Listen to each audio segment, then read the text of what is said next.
የጆን ዳንኤል አጎት ዳዊት ድርባ ማን ነው?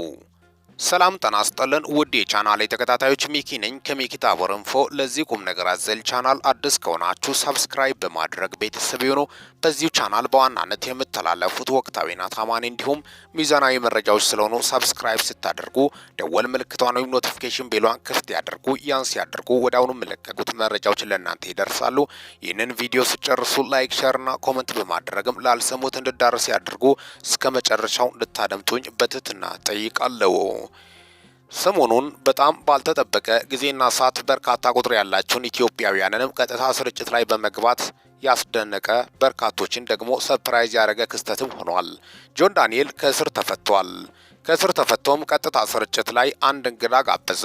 በትክክል ያረጋገጠበት ዳዊት ድርባ፣ የቀድሞ ዳዊት ድርባ የአሁኑ ኤልያስ ድርባ በሚል መጠሪያ ስም የምታወቀው በጣም የሚገርመው የጆን ዳንኤል አጎት ሆኖ መገኘቱ በርካታ ኢትዮጵያኖችን ያነጋገረ ክስተትም ሆኗል።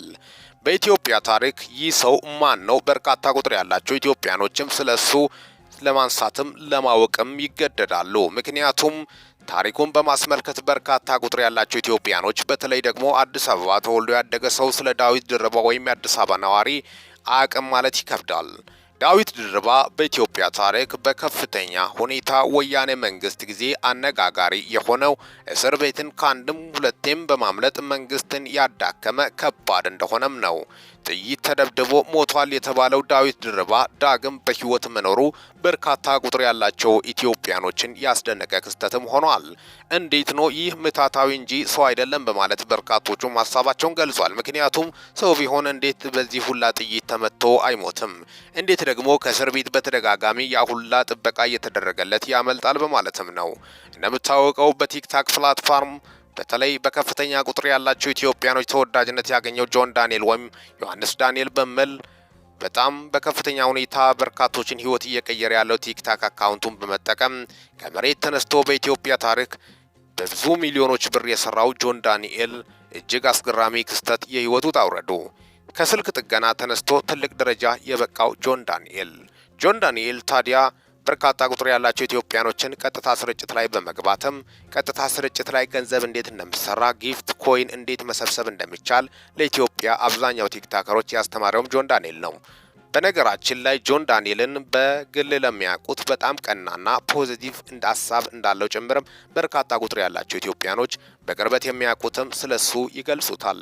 ከጥገና ቤት ተነስቶ ለትልቅ ደረጃ የበቃው አልፎም ደግሞ ቤተሰቦቹን ወደ አሜሪካ የሸኘው እጅግ አስገራሚ ወጣት እንደሆነም በርካቶቹ ይገልጹታል።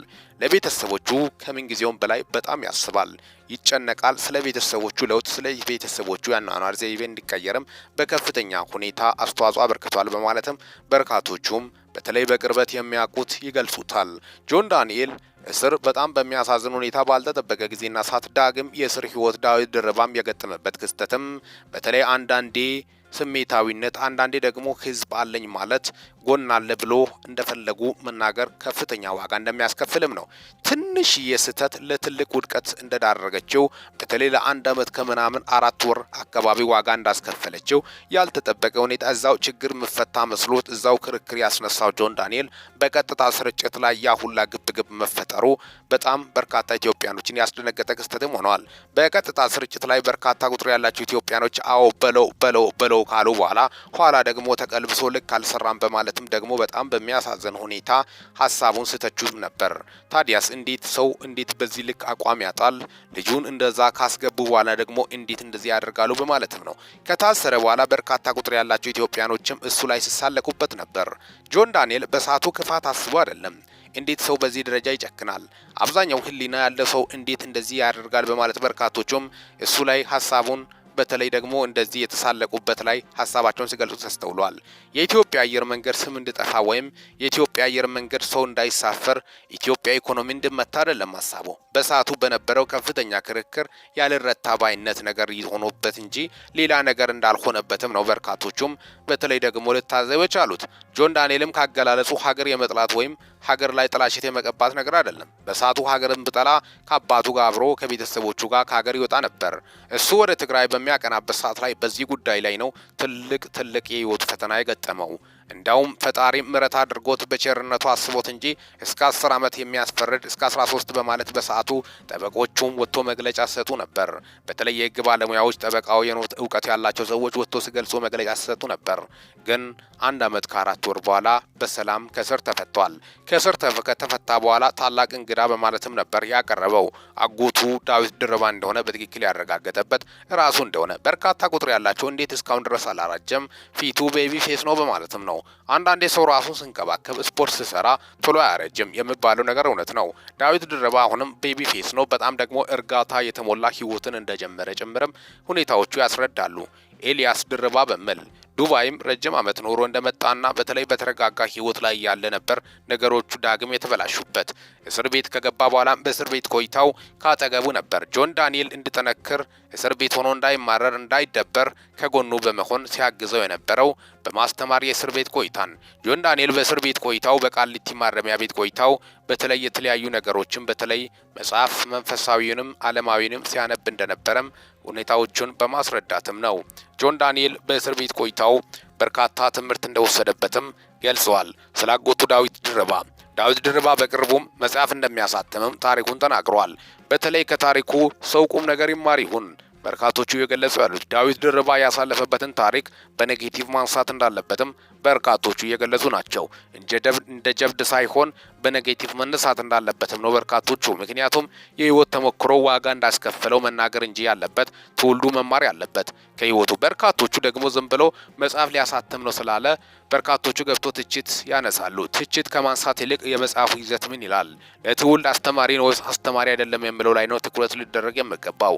ዳዊት ድርባ በህይወት ተሞክሮ በተለይ በዚህ ስራው እንደዚህ መንግስትን በማዳከሙ ዱርዬነት ስራው በከፍተኛ ሁኔታ አለ ተባለ። እንደ ኢትዮጵያ ማፊያነቱ በሰዓቱ የነበረው ክስተቶች እሱን ያ ሁላ ዋጋ እንዳስከፈለው ወይስ አይደለም በሚሉ ዙሪያ ምን ያህል ዋጋ እንዳስከፈለው ለስር እንደዳረገው ሁሌ እንደሸሸ እንዳመለጠ የሚኖርበት ያልተረጋጋ ህይወት እንዲኖር ከዚህ በፊት እንዳደረገው ያን ማስረዳትና በትክክል ይህ ህይወት እንዳልጠቀመው በርካታ ወጣቶች እንደማሩ መጽሐፉን ጽፎ ቢያሳትም በከፍተኛ ሁኔታ ሰው በከፍተኛ ገንዘብ እንደመገዛ ምንም ጥርጥር የለውም። የህይወቱን ውጣ ውረድ የህይወቱን ፈተናዎችን ለኢትዮጵያ ህዝብ ማጋራቱ የተሻለ ይሆናል። አንዳንዶች በየአካባቢው በጣም በሚያሳዝን ሁኔታ እኛ ትላልቅ ነን አዋቂ ነን ማንም ምንም አመጣም በማለት የሚዘሉት ሰዎች ስላሉ ምናልባት ለነሱ ማስተማሪያ ይሆናል በማለት በርካቶቹም እየገለጹ ናቸው። ከኔ ውጪ ወንድ የለም ከኔ ውጪ ጀግና የለም ለሚሉት ሰዎች በጣም ትልቅ የህይወት ማስተማሪያ ይሆናል ዳዊት የወንድ ልክ ስለሆነ በማለት በርካቶቹ ሀሳባቸውን የገለጹ ናቸው። ስለዚህ ያ ህይወቱ እንዳልጠቀመው በጥይት እንዳስመታው ከሞት አፋፍ ደግሞም በቸርነቱ እንደዳነም ህይወቱን እያስረዳ ያለው ዳዊት ድርባ ዳግም ለኢትዮጵያ ህዝብ በመጽሐፍ ህትመት በተለይ ትምህርት ያስተምር ይሁን አዲስ ነገር ይዞ በመልካም ነገር ብቅ ይል ይሁን የበርካቶች ጥያቄ ነው። ዳዊት ድርባ የህይወት ውጣ ውረዱን ለኢትዮጵያ ህዝብ ለማስተማር ግድ ይለኛል በማለትም ነው የገለጸው። እስካሁን ድረስ አብሬያቸው የቆየሁት ሚኪ ነኝ ከሚኪ ታቦር ኢንፎ። ለዚህ ቁም ነገር አዘል ቻናል አዲስ ከሆናችሁ ሰብስክራይብ በማድረግ ቤተሰብ ይሁኑ። ይህንን ቪዲዮ ላይክ፣ ሼር እና ኮሜንት በማድረግ ላልሰሙት እንዲዳረስ ያድርጉ። በወቅታዊና አጫጭር መረጃ እስከምንገናኝ ድረስ በያላችሁበት ዓለም ክፍል ሰላም ያቆያችሁ።